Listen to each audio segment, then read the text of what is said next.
Federal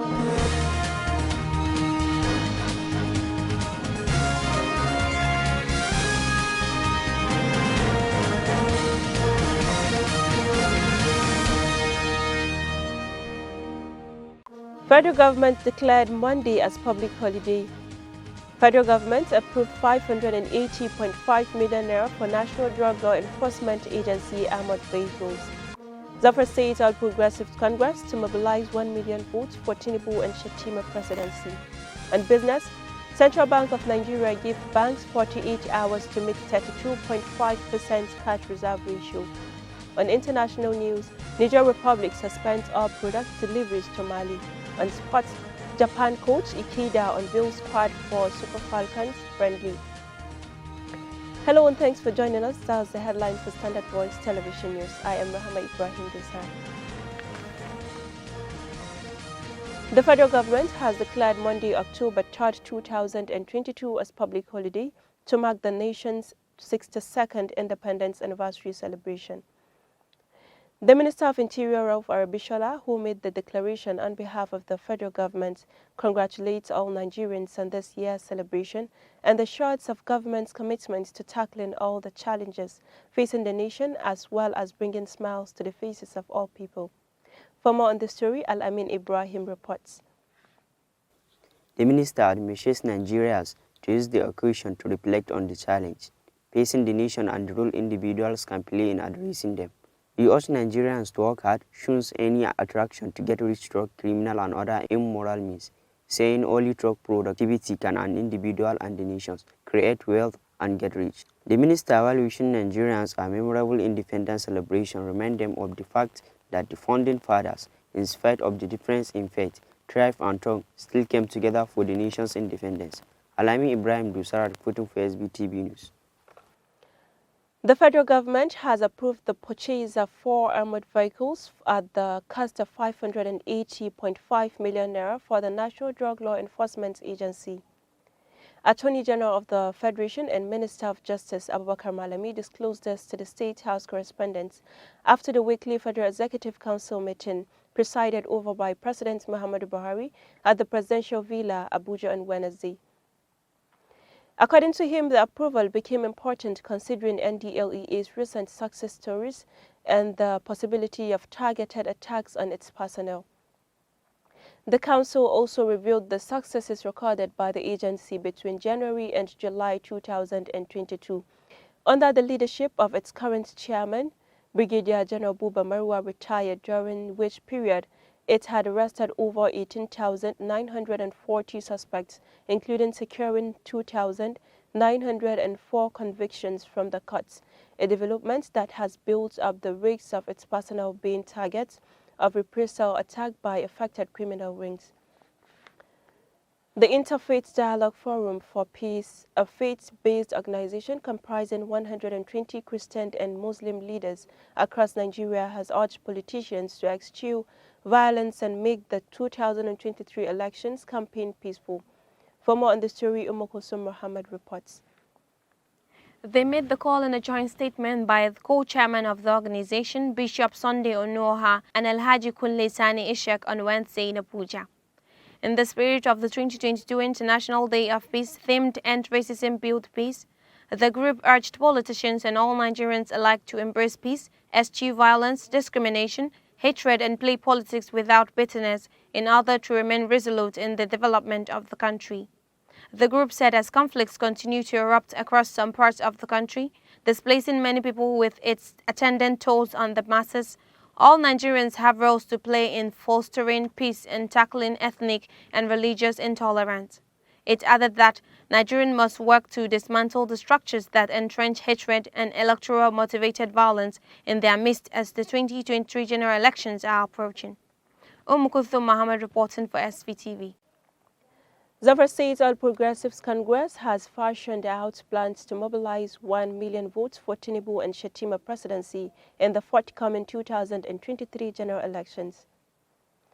This was made known by the state party chairman, Honorable Tukur Umar Danfulani, at the inauguration of the state executives of the Asiwaju Group held at Karma Guest House, Gusau. The chairman of the party, who was represented by the State Publicity Secretary Malam Yusuf Idris Gusau, said Zamfara State is predominantly an APC state with over 1 million registered members, and the party leadership has already concluded all arrangements to mobilize those votes across the state for the duo of Tinubu and Shettima. He pointed out that with Governor Matawale as a coordinator of the Northwest presidential campaign, the party will extend its tentacles to all the nooks and crannies of the state to even garner more votes. The Zamfara State Executive Council of the NUJ has approved the constitution of Zakara Committee for the 2023 political transition in the state. The union sets up 7 committees to carry different activities to ensure smooth running of the program throughout the political season. In addition to the main committee, the council establishes subcommittee that include Contact Committee, Protocol Committee, Security Committee, Anchors Committee, Questions Moderation Committee, Welfare and Logistics Committee. The members of those committees are drawn from the registered members of the union across all the 9 chapels in the state.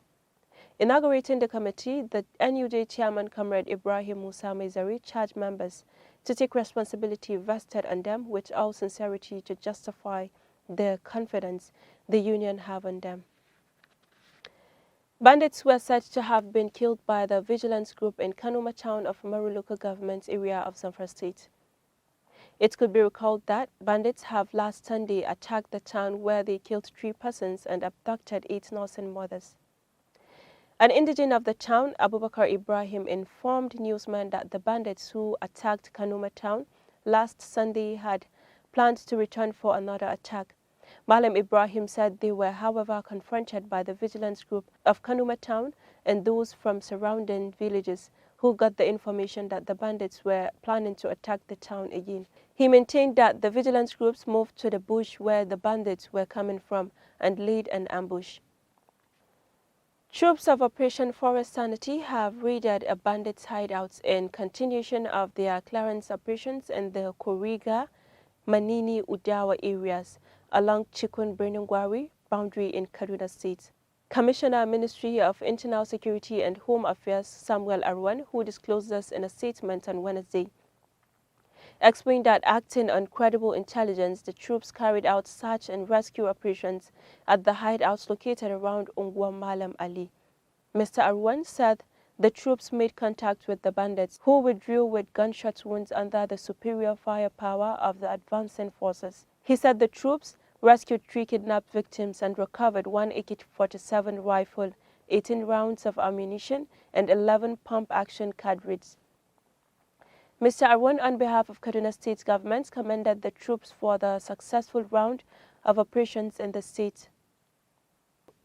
A federal high court in Damaturu, Yobe State, on Wednesday ruled that Nigeria's Senate President Ahmed Lawan is not the candidate of the ruling All Progressives Congress for Yobe North Senatorial District in next year's election into the National Assembly. The court ruled that Bashir Machina is the authentic candidate of the party, having won the legally recognized primary, supervised by the Independent National Electoral Commission. Our correspondent, Sumaya Ibrahim, has more details. The court ruled that Mr. Lawan did not participate in the legally recognized primary election of the APC to select its candidates in the election held on 28 May. Mr. Lawan did not participate in the original APC Yobe North primary because he was contesting to be the party's presidential candidate. With the ruling, Mr. Lawan, a former university lecturer, will not be holding any elective office for the first time since 1999, when he was elected as a member of the House of Representatives for Bade, Jakusku, Federal Constituency of the Yobe State. Sumaya Dosa reporting for SVTV News. Aspiring Senator Bashir Machina has praised the judgment of the Federal High Court in Damaturu, which declared him as the candidate of the All Progressives Congress for Yobe North Senatorial District for the 2023 general elections. For more on the story, Umokusum reports. The presiding judge, Justice Fadima Murtala Aminu, nullified the parallel primary election that produced the Senate President Ahmed Lawan on June 9, 2022. In a statement hours after the court ordered the Independent National Electoral Commission to recognize him as the candidate. Machina describes the judgment as a victory for justice. The judgment is a significant development in the controversy that has followed the APC primary in Yobe North Senatorial District and is another blow for Lawan, who is hoping to return to the Senate via the ticket. The Senate President had moved to clinch the party's ticket for the Senatorial District after failing in his bid to run for president under the APC. Kuthum Mohammed reporting for SVTV News. More than 20 persons were burnt to death when a petrol-laden tanker lost control and fell on a bridge at Maboru River in Ankpa local government area of Kogi State on Wednesday. Kogi State Federal Road Safety Commission Sector Commander Stephen Dawulang confirmed the incident, saying the casualty could not be ascertained. A resident Akpa Ahmed Usman said no one knows the number of dead people, saying many people were in the river doing one thing or the other when the tanker lost control, fell and exploded on the bridge. Another resident said the incident was the second major disaster in Ankpa within the month of September, saying it is the most horrible. And in business news, Audio Jungle.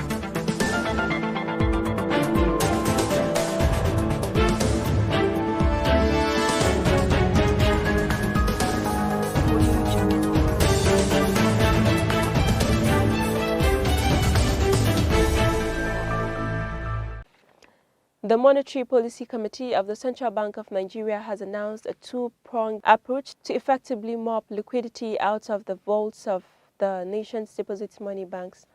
This is as analysts say the latest hike in rates by the MPC will only have a mild effect on inflation, as the rising interest rates will further dampen growth of the economy. MPC increased the monetary policy rate by 150 basis points and the cash reserve ratio by a minimum of 32.5%. CBN Governor Godwin Emefiele said the commercial banks are now required to fund their accounts with the Apex Bank before Friday, 30th September 2022 to enable the CBN meets the new liquid assets requirements or face severe sanctions that include disqualification from foreign exchange markets. And on international news,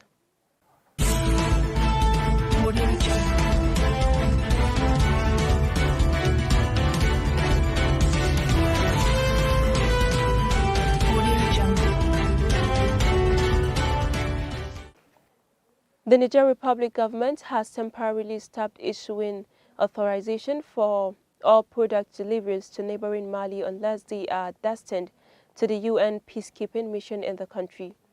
In a statement dated September 21st and seen by Reuters on Tuesday, Niger said it would also revoke authorizations that had already been issued but did not specify reasons for the suspension. Niger is one of the few countries in West Africa that refines enough fuel for its local market from a small oil refinery with capacity of around 20,000 barrels per day. Niger reduced refined fuel exports by 75% in May to protect and boost national stocks amid a global rise in fuel prices caused by the war in Ukraine.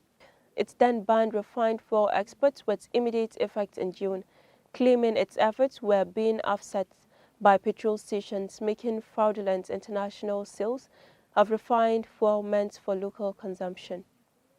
Let's have our sports updates with Kuthum Mohammed.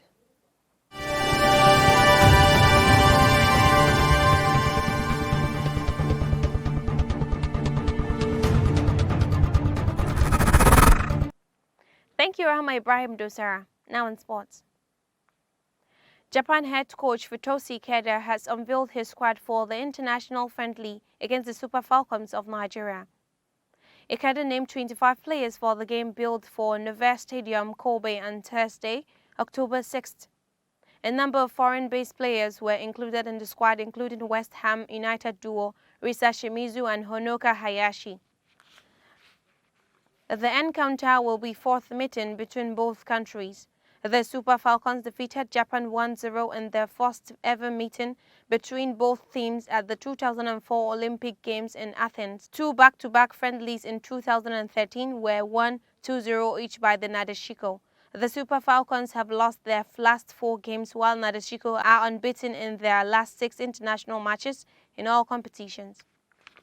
Still in sports, coach of Canada's men's national team, John Hedman, has lamented over his team's missed chances against Uruguay in an international friendly match. La Celeste of Uruguay defeated the Reds of Canada 2-0 on Tuesday, September 27 at the Tehran Pole, Slovakia.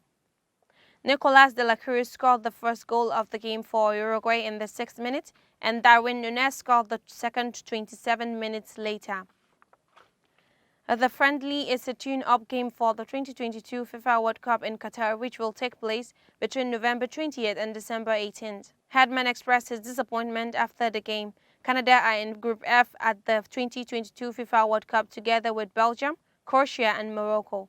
This is Canada's second ever FIFA World Cup after only previously participating in the 1986 World Cup in Mexico. Thanks for joining us for the sports updates. I'm Kulthum Mohammed. Thanks for watching. Have a nice day. Thank you, Kusum Muhammad, and that's all we have for today's package. But before we go, let's take a recap at the major headlines. Federal government declared Monday as public holiday.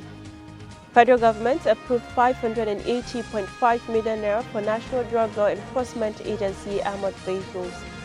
Zafar State All Progressives Congress to mobilize 1 million votes for Tinubu and Shettima presidency. And business, Central Bank of Nigeria gave banks 48 hours to meet 32.5% cash reserve ratio.